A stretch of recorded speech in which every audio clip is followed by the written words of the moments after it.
আসসালামু আলাইকুম। আমরা গত ক্লাসে দেখছিলাম কিভাবে সিভি তৈরি করতে হয় এবং পুঙ্খানুপুঙ্খভাবে প্রত্যেকটা টপিকে আমরা ধরার চেষ্টা করব আস্তে আস্তে। তো আজকে আমরা আবার বের করি একটা ফোল্ডার, আগের ফোল্ডারেই ছিল। তো আমরা এই সিভির মধ্যেই কিছু কাজ করতে পারি। দেখো গত ক্লাসে কিন্তু আমরা এইগুলা দেখছিলাম। তো আমরা সব সিলেক্ট করি, তারপরে ডিলেটে ক্লিক করি। হ্যাঁ, ডিলিট করে দিলাম। তো এখন ধরো কিছু কিছু কোম্পানির কিন্তু প্যাড কাগজ থাকে। হ্যাঁ, উপরে হেডলাইন থাকে, নিচে আবার বর্ডার থাকে, বিভিন্ন ডিজাইনের থাকতে পারে বা মেমো থাকতে পারে। মেমোর কিন্তু হেডলাইন সবসময় একরকমই থাকে। হ্যাঁ, এরপরে আমরা ভিতরে সব কিছু লিখি। তো আমরা কিভাবে হেডলাইন তৈরি করতে পারি, দেখো এখানে হোম আছে, হোমের পাশে ইনসার্ট আছে, ইনসার্টের এখানে হেডার এবং ফুটার। হেডার মানে হচ্ছে উপরের অংশ এবং ফুটার মানে নিচের অংশ। এখানে দেখো ব্লাঙ্ক নামে আছে একটা, ব্লাঙ্ক 3 কলাম নামে আছে, মানে 3টে কলাম অনুসারে হবে। তারপর ব্যান্ড আছে, ফেস আছে, ইভেন্ট পেজ। হ্যাঁ, ওট পেজ মানে ইভেন্ট পেজে এইভাবে দেখাবে, ওট পেজে এইভাবে, মানে ডিজাইন আকারে দেখাবে।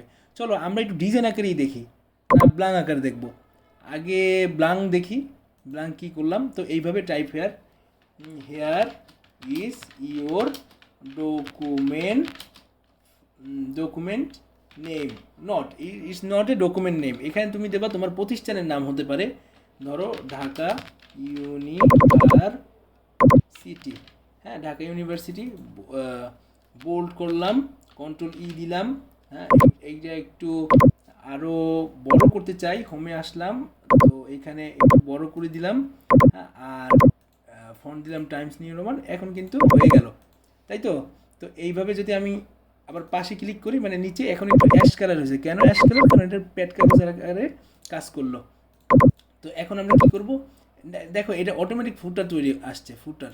হ্যাঁ, যখন ফুটার তৈরি আসছে তখন কিন্তু আমরা এখন আবার পেজের নাম্বার আমরা করতে পারবো। হেডার অ্যান্ড ফুটারের ডিজাইনের জন্য এই অটোমেটিক এই উপরের রিবনের এই অপশনটা চলে আসছে, যেন তুমি ডিজাইন করতে পারো, এটার সাইজ করতে পারো, কতটুকু সাইজ হবে, different first page, different odd and even page. Odd and even মানে মানে আমাদের জোর বিজোর সংখ্যা অনুযায়ী কাজ করবে। Previous page, next page. হ্যাঁ, এইভাবে পিকচার আমরা এড করতে পারবো যদি আমরা চাই।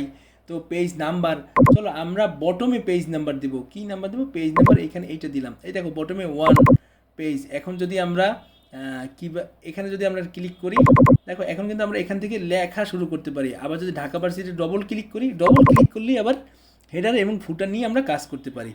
তো আবার এখানে নিচে ক্লিক করলে মেইন আমাদের ফাংশনাল, যেখানে আমাদের মেইন ডকুমেন্ট থাকবে, সেটা আমরা ব্যবহার করে কাজ করতে পারি। এখন যদি কন্ট্রোল এন্টার প্রেস করো, এখন দেখো নতুন আরেকটা পেজ খুলছে, মানে পেজ ব্রেক।